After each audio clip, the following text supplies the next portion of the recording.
Okay, we're going to kick off now. So, overall objective of this panel discussion is actually to wind back a little bit, to go a little more generic, and to talk about visibility and competency existing in the Nordics and capacity to take up data center business, and also through the different layers of IT to deliver services, and how Finland and the Nordics are doing this, and how you see that. So if I can just start with what I call a straw poll, a vote.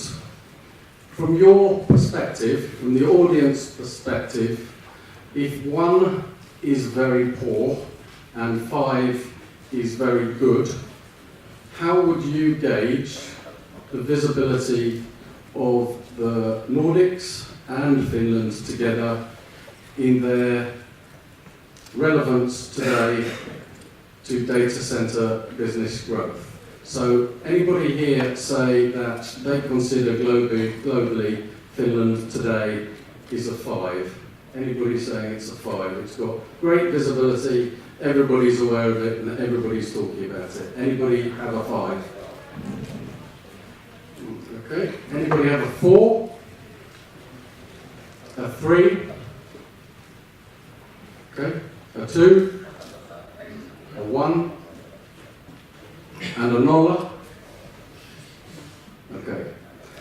So I think the first thing we see there is that there's a gap to be covered, and there is a need to do that.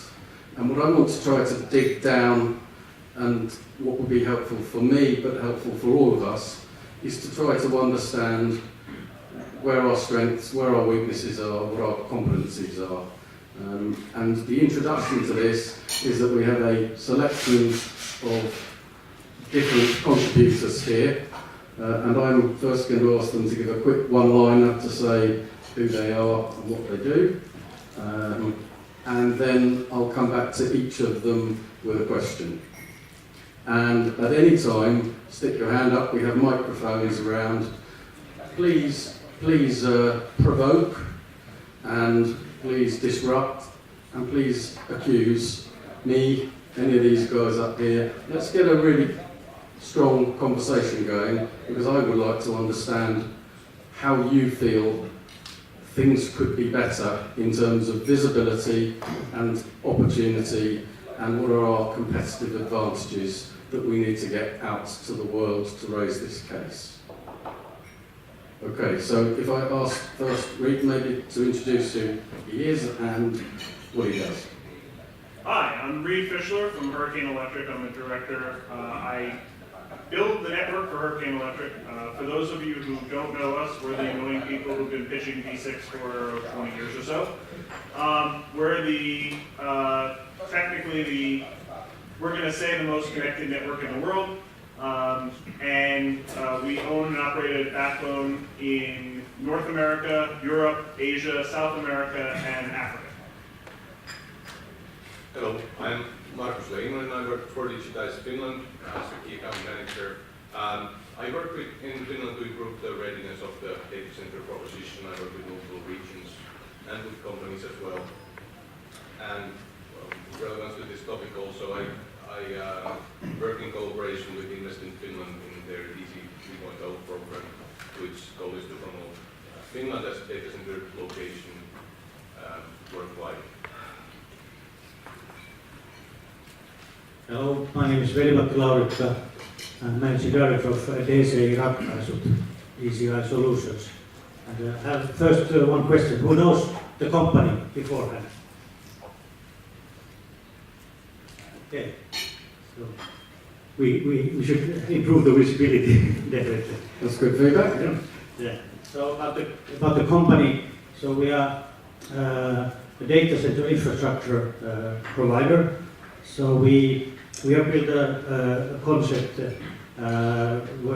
which or how we can help data center owners to build reliable, energy efficient data centers.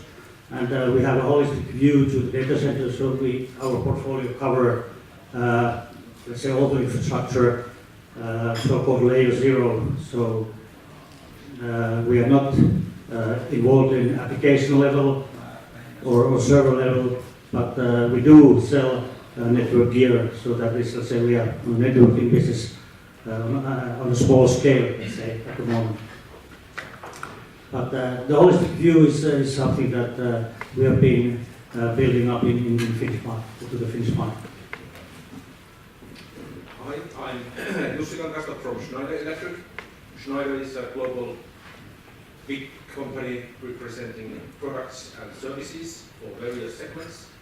And data center is one of our key segments.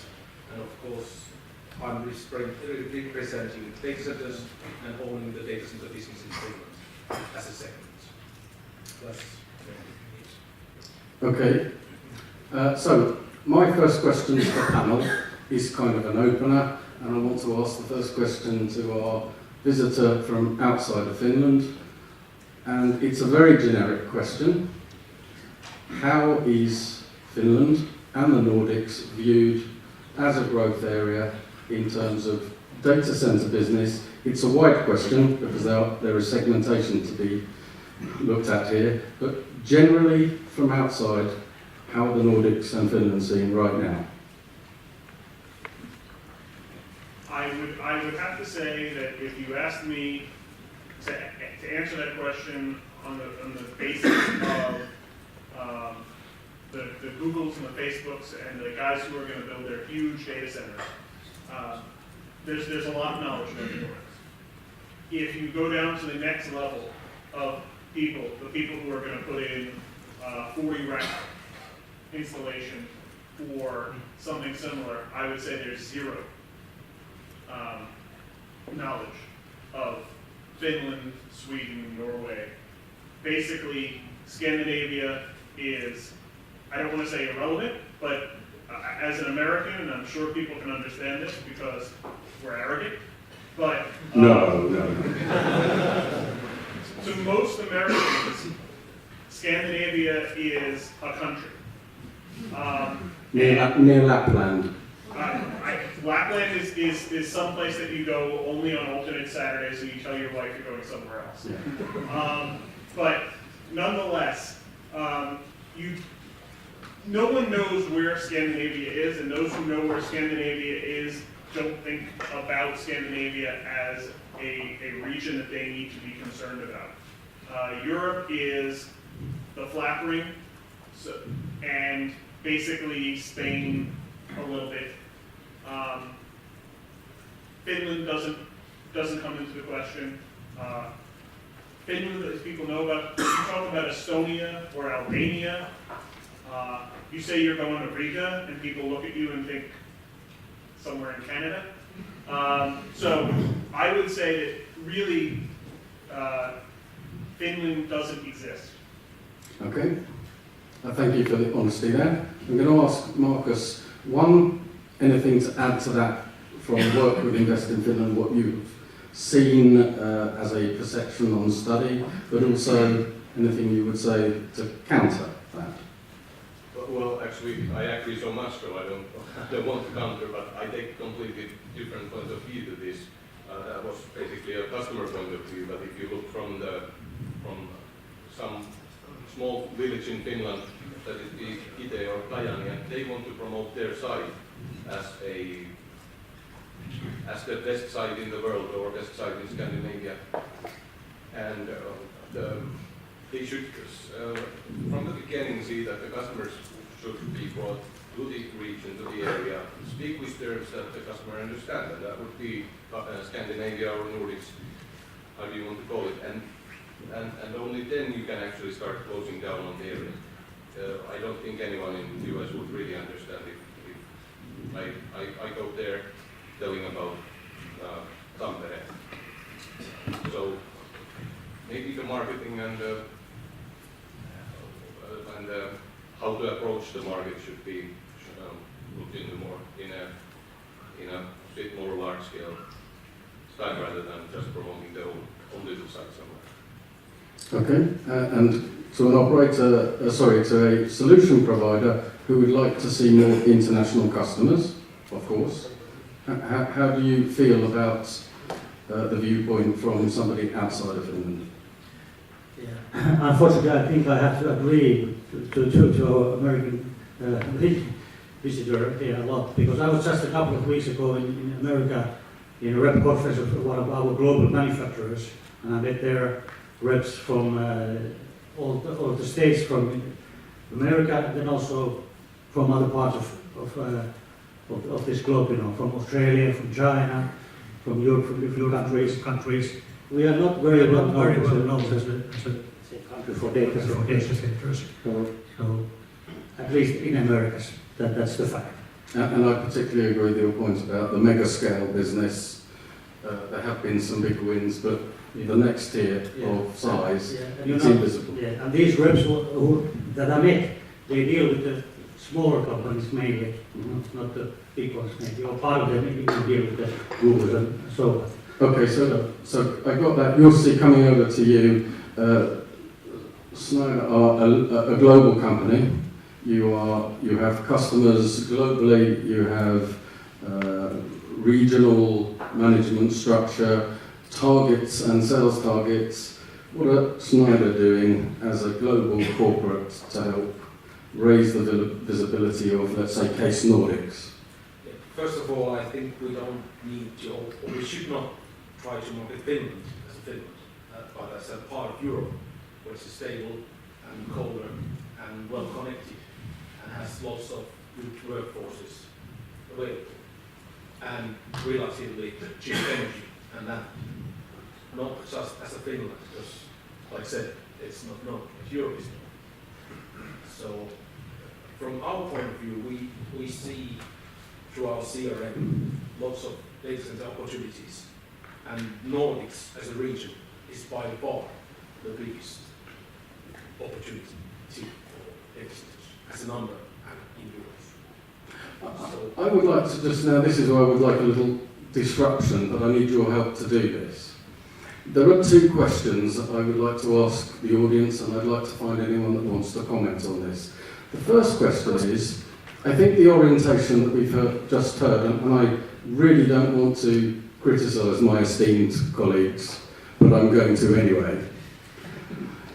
But I want to provoke some discussion. This, to me, was a seller's point of view. And I would much rather hear what the customer wants. I would much rather hear a solution that is based on customer needs, and then it doesn't matter where the hell it is, as long as it provides what solves the customer's problem. And I think, for me, one of my criticisms to our current approach is we're looking at what we have and we're taking it out there. We're not going to the customer and saying, what do you need? And if we can solve that, we have a deal, don't we?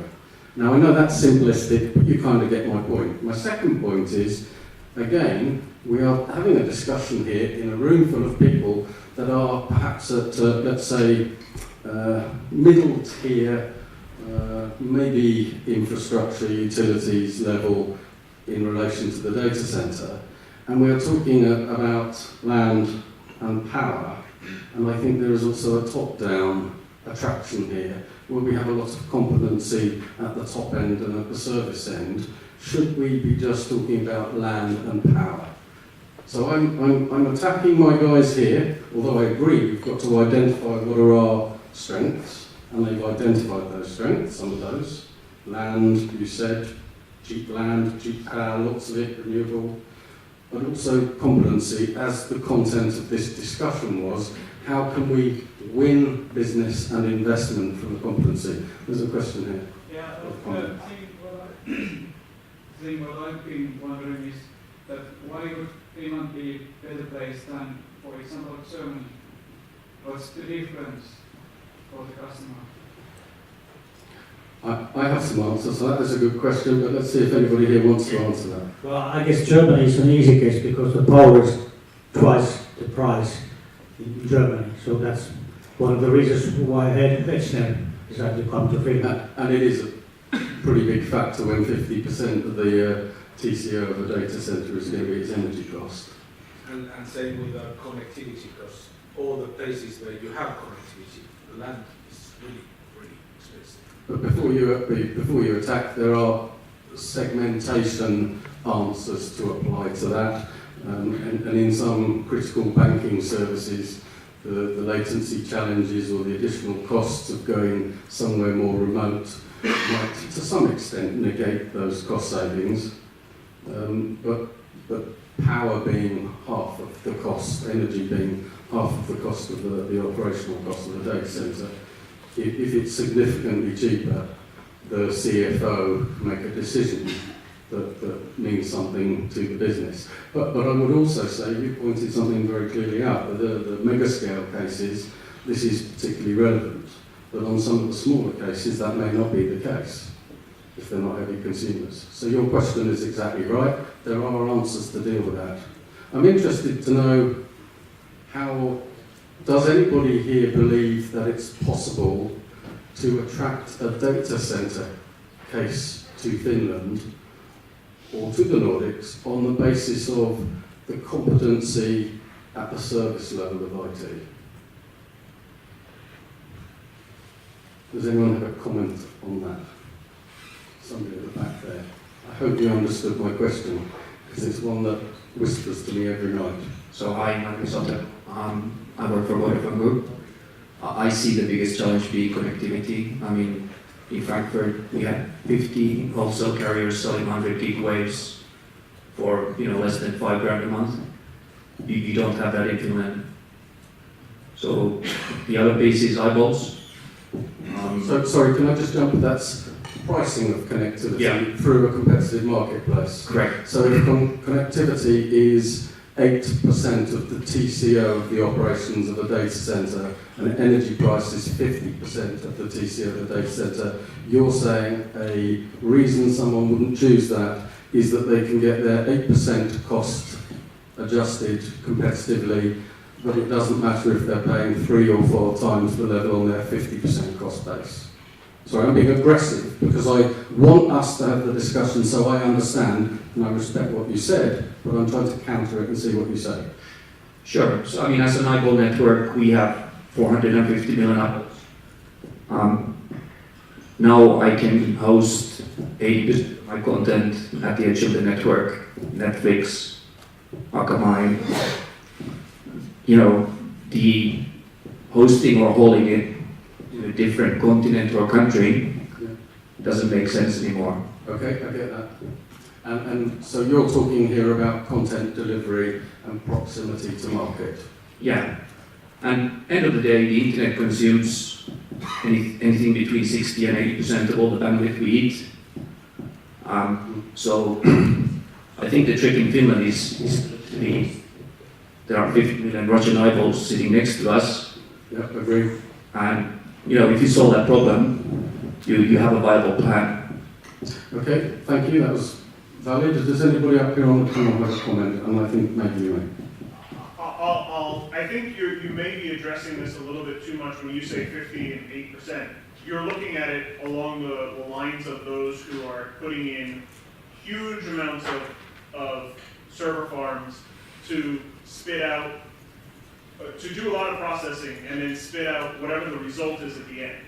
When you look at I'm not going to speak for a Netflix or an Akamai, even though I certainly know them. But when you look at the guys who are my customers, who are going to put in a single rack, and out of that single rack, they're looking to serve 100 meg to 10 gigs or above of content. To them, depending on exactly what the application is, Finland is fine. They don't know anything about Finland, but it's the EU, it's perfectly fine, there should be no problem. To address the question of why is this any better than Germany? Why is Germany any better than New York? Why is Los Angeles, I mean, we could go on that question forever. The question would be then, why is anybody in Canada when the US is right next to it? However, not arrogant. Look, we have the largest network in Canada, and it's because we see the opportunity and we see that there is differentiation in the world between everywhere.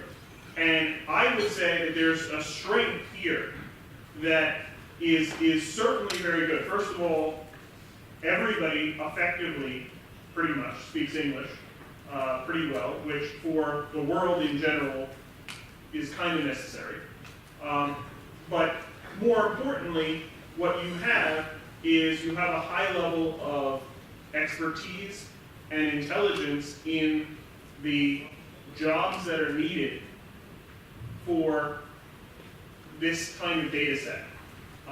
But what I would say is that if I go to an event in Singapore, or if I go to an event in Vietnam or Canada or anywhere else, and I mention Finland, without even the people who say, where's Finland, I don't know Finland, the question you're going to get is, where is Finland? And not, I don't mean that, I mean on the connectivity scale. So regardless of the price of connectivity, the question is, how do I get to Finland? And the answer is, unfortunately, through London, through Amsterdam, or through Marseille, or Lisbon, but there is no entry into the Nordics directly. There's no way to get here. You have to get here from somewhere else. You sort of solve this problem in travel. You have Finnair. It flies to New York, it flies to Tokyo, it flies, but they haven't solved it with connectivity. Can you raise your hands if you're aware of what used to be known as a road tax, and in Finland is now known as Arctic Connect? Anyone aware of that? Right. Somebody at the back there. Okay. So this is essentially a very expensive, relatively long but much shorter than going across the middle of the world, connection from the north, 3 landing points, one in Russia, one in Norway. I think the third one is possibly in Norway also. Well, there's one that's going to be there's one that was planned to be in Alaska as well. Okay. But I can It's going over the top. Yeah, I can tell you, regardless of that project, because that project is, part of that project was just sold off, the US portion was just sold off. But even on the existing cables, and we talked about this yesterday, even on the existing cable system, the existing Hibernia and whatever Emerald is called now, AE1 Aquacom, those existing cables go from New York or Boston, and they land in Dublin. Nobody, and I tried to buy this, nobody managed to work on a connection through the top of Ireland and the UK to continue directly through, ignoring London, directly through into the Nordic countries. TAP 14 used to do it, never was upgraded. It doesn't exist. So one of the things, and Simi is a great cable for this. I know, and I'm NDA, but there's another cable that was trying to, and I think is still trying to do something out of Cork and do a turn in. However, the issue is, never did somebody sit down and go, okay, how, and I'm looking at it from a US point of view, but let's look at it from the other side as well. There's no cable that comes in from Hong Kong or Singapore. There's no connectivity that does an express into, forget Finland, into Sweden, into anywhere else. You look at why Telia did what they did. For other reasons, they had to, because there was nothing coming to them, they had to go to everything. So traffic is visibility. It's traffic, and it's the ability to say, if I go to Vodafone, or if I go to Level 3 or China Unicom or anybody, and I say I want to go to Tampere, Finland. First of all, most of those guys are going to ask, where is that? And second of all, they're going to say, well, that's a Type 2 location.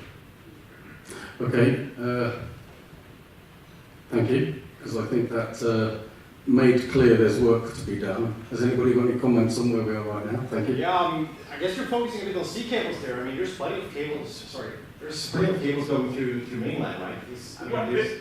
From Stockholm to Helsinki, there's at least 3 cable systems, which gladly will sell you capacity for. Look, I have network here. I have 100 gig waves in Helsinki. But my question is, how many of those networks that go in can effectively be cut or interrupted by a router failure in London, Frankfurt, Amsterdam, or Paris?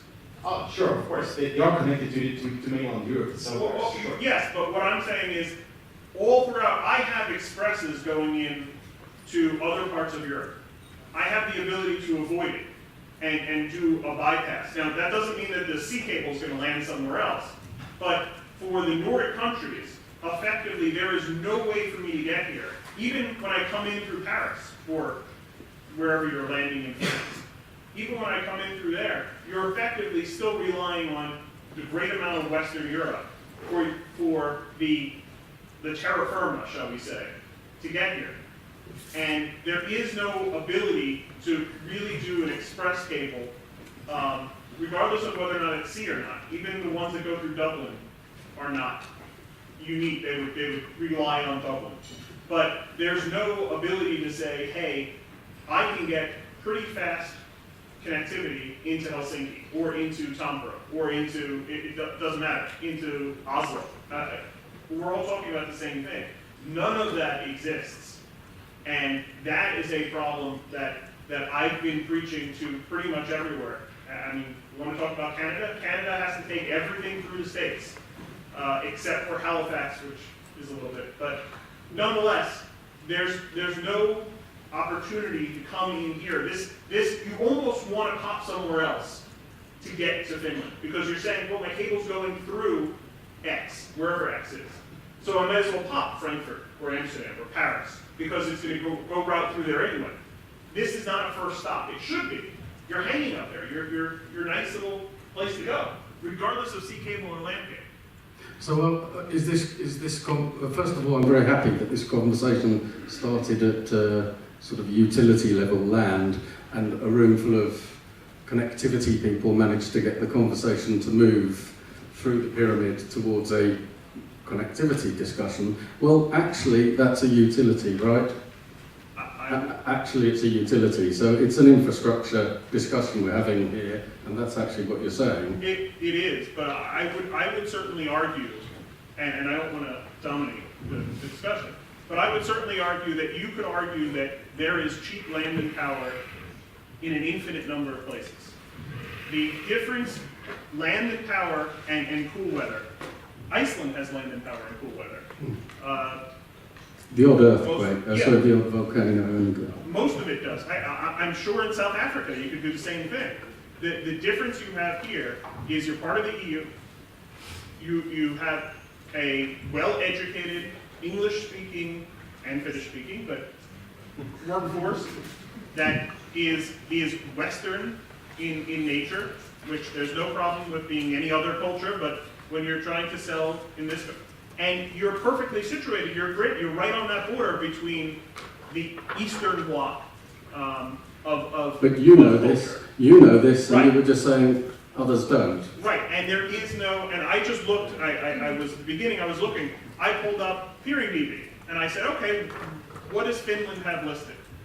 And the answer is a bunch of places in Helsinki, one in Tampere, and then the assorted everything. And most of those, I'd have to pull it back up again, but most of those have one network, if one. One, maybe two networks, and they're all Finnish. Again, not a problem, but if you're looking at this from a global scale, and you're at an African conference and they say, I want to go to Europe, the easy answer is Frankfurt, because everyone's there. And the free things that are easy for someone to do that would take 10 minutes haven't been done. Listing and going out and saying, we're Finland, or we're Scandinavia, and here we are, here's our internet exchanges, here's all the fiber, here's what it is, come and get it. Any comments? I have one comment, I just want to get my nails out for a second. I think that, I was going to say, how come Americans know where Dublin is, but kind of, I know why. So at sea level, I think at sea level inside industry of decision makers, they bloody should know where Finland is. Because I have to say, I think quite many people in here know where the States are. So I think that does highlight there is a educated competency here. What you've highlighted is there's a gap between what you've got is good and thinking that I think this is an old story that in Finland we've heard before. We've got something good, so the buyers will find it. It's called aggressive waiting. That phone will ring in a second, and I'm ready. So I agree, there is work for us to do, and there's a need for us to recognise the difference between having something that's interesting. I just wanted to come back to, I think, to the gentleman here that was talking about segmentation. In terms of connectivity, do you see the needs of a measurement device in my house in Kajaani that's looking at my use of water in my house, how much water I'm using when I'm, you know, filling the pot in the sauna when I'm naked? Sorry, just go with me on this picture. And there's this hairy, saggy thing standing there, and he's running loads of water because he's hot and he wants some cold water, and he can't be bothered to walk to the lake. So he's taking it from the tap, and there's a little device sending to the water board how much water I'm consuming. Does that have a different latency connectivity requirement to the Netflix discussion we were having earlier? Yes or no? Without question. Without question. So again, it's a question of segmentation, and when we're answering these questions about what needs to be done and what fields we have attractiveness in, it absolutely depends on segmentation, and that's why if you ask the question you'll get 100 answers, and therefore you can have 100 plans. But I think we need to, and a classic cliche for Finland, is see the wood for the trees. And I think that's one of the challenges that we have here, is to redesign our strategy every 3 weeks is not the right way to go.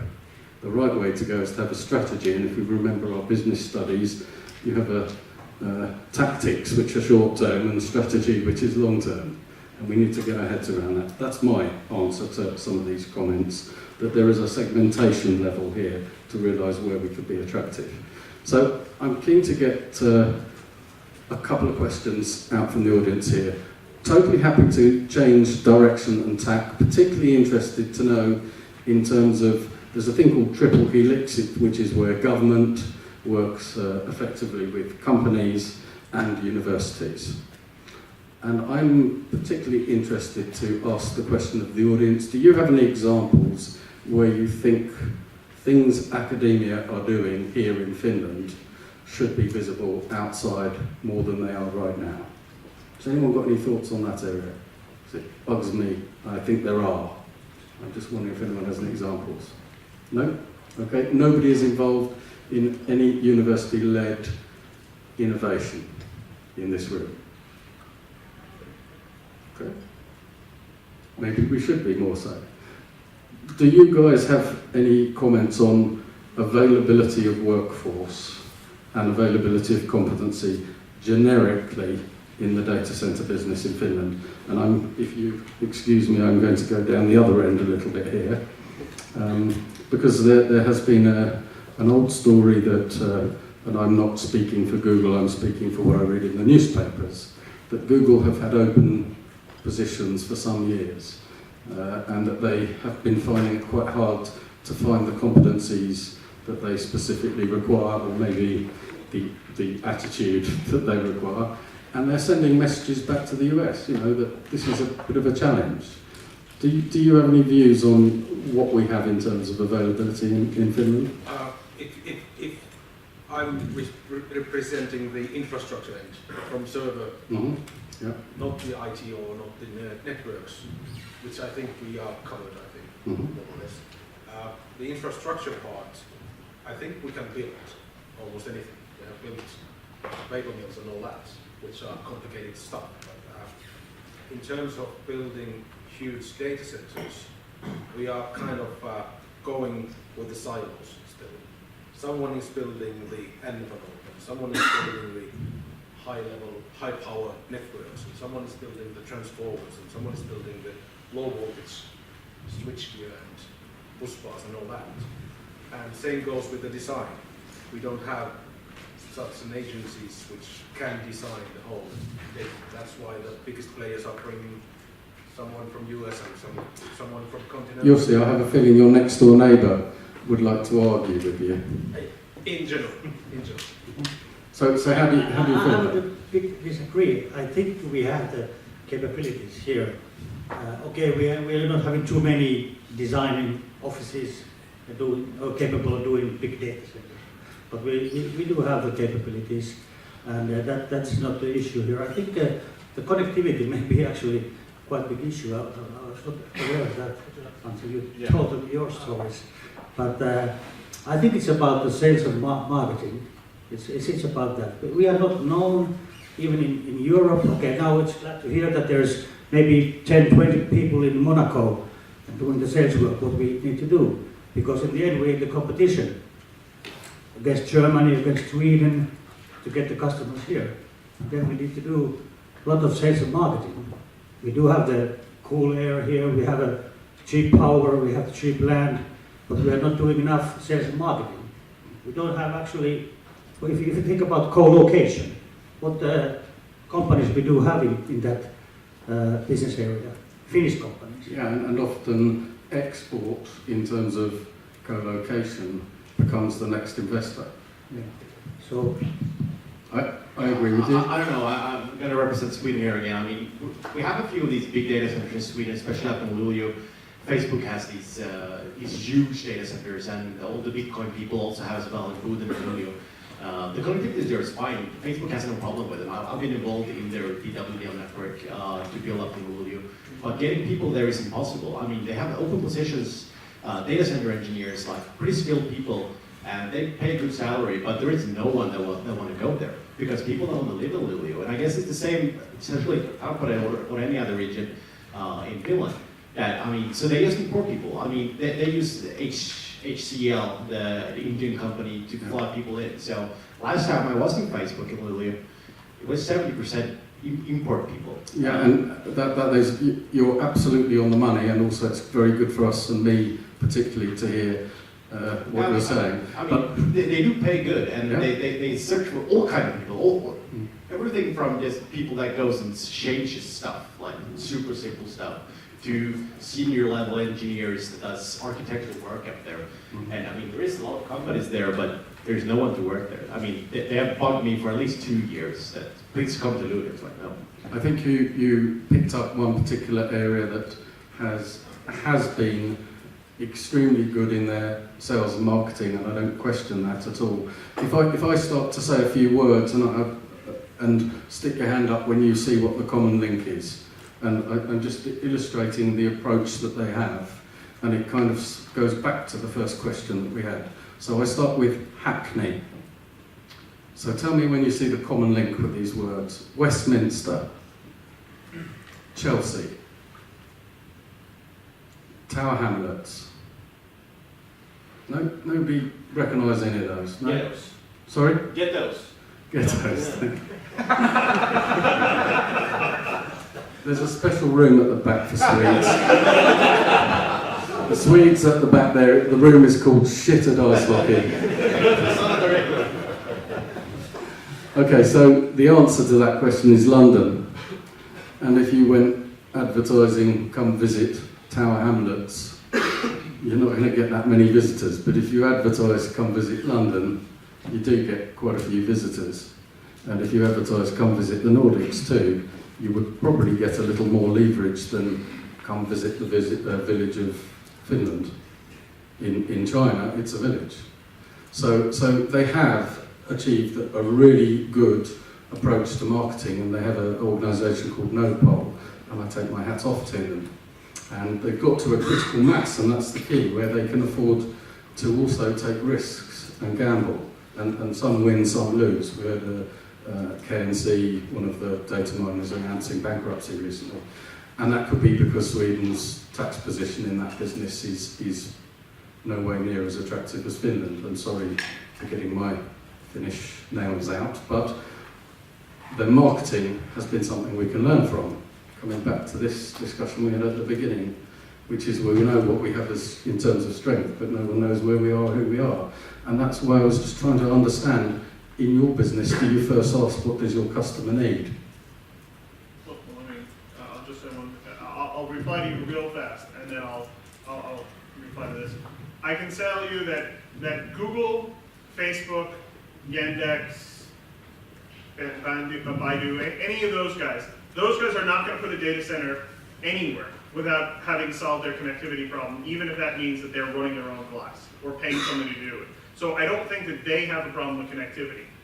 My argument would be, and this goes back to you, my argument would be, if you have the cheap land and the cheap power, even if you go to Helsinki and Stockholm and Tampere, why is nobody going out onto the market and saying, we have 200, 300, whatever euro co-location racks available with adequate power and 24-hour response, and we're in the EU. That's a simple thing.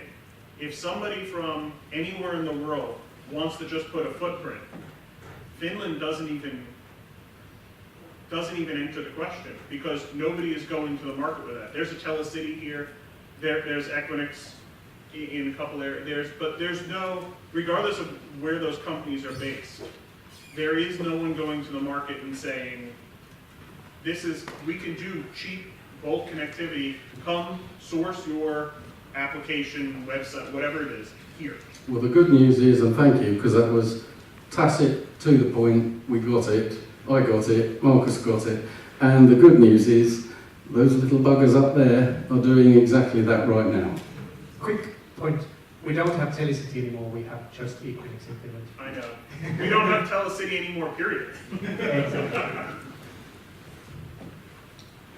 I wasn't going to correct it. Okay, are there any comments on that last discussion? Because I've always known the challenge of getting a Finnish audience to ask questions. I know there will be lots of questions in the summer after about 2 hours. Anybody got any comments to that? Anything to help us out, to feed into this? So I have a question now, again, anybody in the panel that wants to hit this, please jump. Anybody in the audience want to hit this? It's a nice simple question. What should Case Finland do today to increase its business in all levels of this pyramid? Simple. What would you say is something we should do today? Jussi, got anything on your mind? Markus? Well, I will start. I think we should get the, not only, the promotion done for now is basically for the investors, made by Invest in Finland.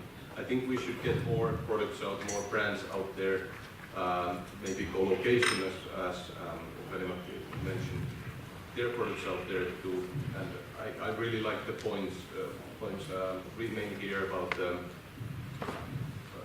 the customer need maybe to be in EU, not necessarily to be in any certain country. So maybe we productize more the content.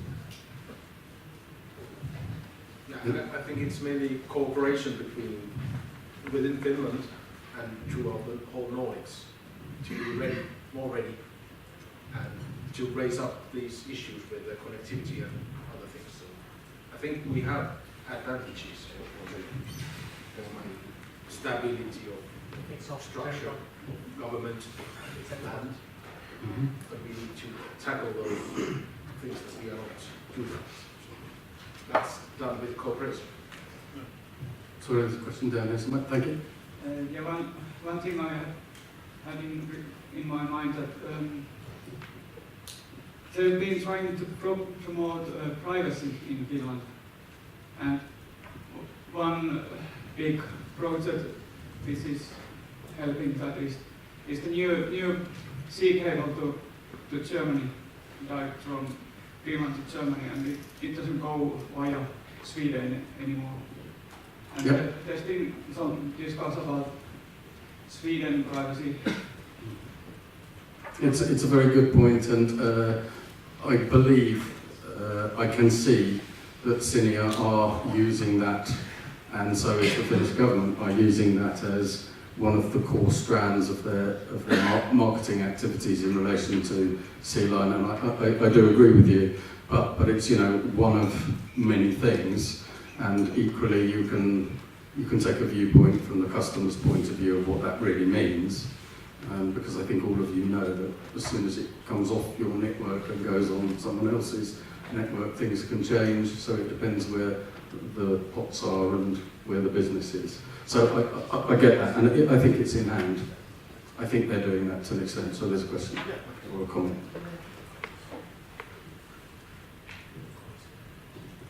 Right, so in Sweden we do a lot, all the data centers in Sweden do a lot of advertising with Russia.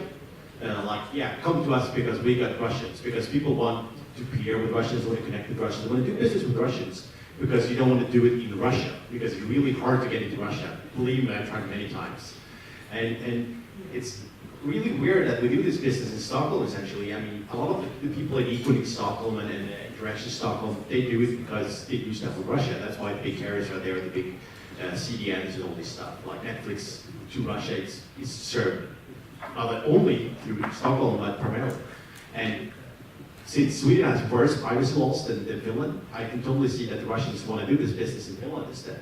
Sure, then these international operators need to go to Finland, which is essentially another hop away from Sweden, which could cost more money. But with the privacy laws here, I think that would actually be something viable. I mean, international carriers will probably not care much about Finland, but they do care about Russia. And if Sweden is utilizing this in marketing, why doesn't Finland do it? Because all the Finns are here. Maybe they don't pop here, but they are here with fiber going through.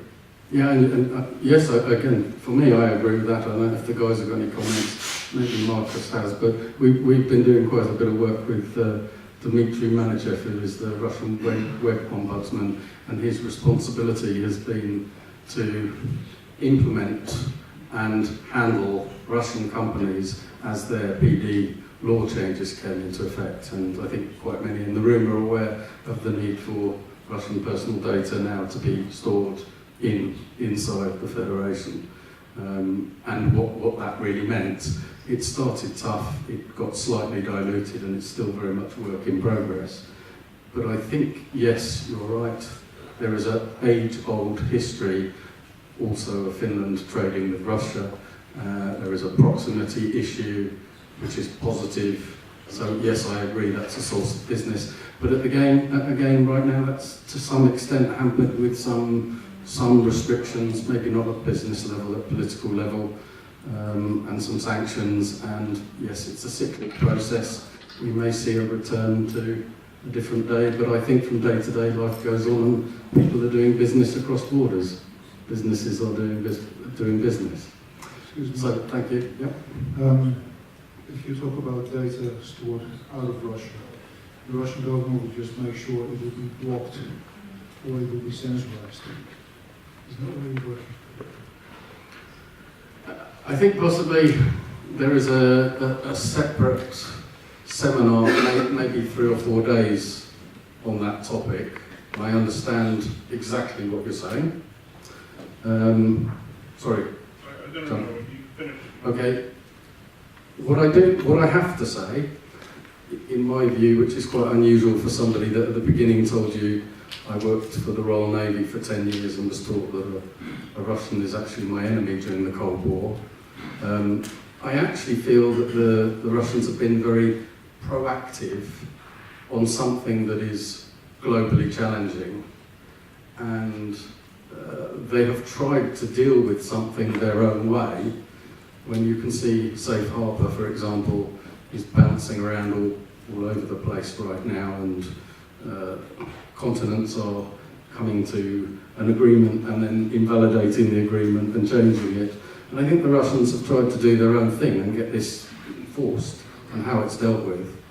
And actually, to some extent, I quite admire that. And I totally agree with you that they will do that anyway. So whatever agreement is made, there will be another side to what goes on. But I also don't think that my friends, my old employers in GCHQ and NSA won't be doing similar sorts of things also. So, but sorry, you were going to say something. I just wanted to sort of bring this full circle to a certain extent, and to it may sound like I'm pandering to our sponsors, but I'm not, which is, don't forget that Finland and the Nordics in general have their own value of being countries with people in them. So the reason why Hurricane built here is not because it's close to Russia, although it is, and that's great. We're also in Tallinn, which is closer to Russia. So, I mean, there will always be some place that's closer or better theoretically. However, I don't see any boatsman or anyone generally who goes around singing the praises of Finland or of Sweden for that nature. I don't see anybody going around and saying, hey, pardon the expression, but we have our shit together here. So why don't you come here because we know what we're doing. There are great examples of Finnish and Swedish engineering that have been successful. I mean, Nokia, recent things, but you can say, look, we have the workforce that made this giant. And we have many other things, but come here, do that. There's nobody going to, be it the US, be it Japan, be it Hong Kong, etc., and saying, we are here, regardless of what company we're with. And we're Vikings, we're going. I can't go to an event. In fact, I'm almost stunned that this exists. I can't go to an event without LONAP, Lynx, AMSIX, DECX, etc., all being there. I don't see that. I mean, NetNut is not here for somewhat obvious reasons, but I don't see Finland's exchanges going to those events. You don't have to go to every one of those, but they're not, when you ask the largest exchanges in Europe to anybody who is not from the Nordics, you're not going to get an answer that includes much of Scandinavia. Out. Any comments, any questions, gents? Because I'm going to, ladies and gents, I'm going to try and bring this part to a conclusion. Just for me, a couple of takeaways, an extremely pertinent point that if you've got it, flaunt it, which is not traditionally Finnish. And another takeaway, I think, from the audience here, that there is a perception about privacy. I used the word perception, that there is still an attractiveness of Finland. I'm still dying to see a vertical, top to bottom, how we can find competencies in terms of software, managed service level, to attract business in here. Sorry.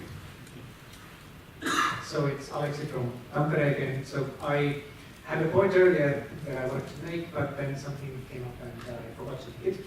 But now I'm making it again.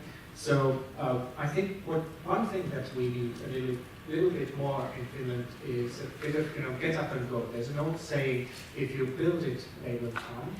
And I've been burned by it, so take it with a bit of salt, grain of salt. But my point is that maybe we should just build some data centers and market them before, not just try to find customer first. I totally agree with you. That's a very good point. And right now, climate in the world is different. Right now, if we go back 5 years ago, 8 years ago, and you had $1 million in the bank, you were getting a reasonable return. Today, if you've got the same $1 million in the bank, you're getting nothing, pretty much nothing. So the market is looking more open for speculative investments in areas that are growing exponentially. But still, there are many cautious people about, quite many live in Finland. But I think I agree with you, speculate and go for it. But there are so many that have had their hands burnt, I completely understand that too. And these guys over here that are looking to assist those investors and provide supplies and equipment would also like to see a bit more speculation in the market. And I'm quite sure many of you with your services just would like to see traffic increase, would like to see end users increase. So do we all have a common goal here, and that's to grow this business area in Finland. And for me, I'm still working here because I'm very of the view that this is a great potential. So I would like to thank the panel. And before the panel go, Alexei asked me to introduce. I would like everybody in the room not to imagine me in them. There are some gifts up here for those speakers who are there's one I'm really worried about right now, who have spoken previously for us. There is a pile of these over here in different sizes, which is really bad. I'm hoping I'm not mic'd up when I'm asking people what their size is, and that you're not making any judgments. But could you pass me a 2XL over here for me? So could I very quickly ask any of the very kind speakers that were in the morning session just to come up here so that I can hand over to you publicly, submit you to complete humiliation while you tell your sizes, and make you really want to come back here next year and speak. If there's any speaker here that's brave enough, please step up now and grab this, because somehow there was I should have done it earlier, but I was unaware, I didn't notice them. And actually, I would rather like a pair myself. So, Tampere. It's XXL. Oh, that is XXL, is it? It's yours. I actually need bigger than that. Okay, anybody want to come up in front, or are you all cowards? Okay, I'll take the second. Okay, let's crack on. Thank you, gentlemen. Put your hands together, and thanks for the contribution. Thank you.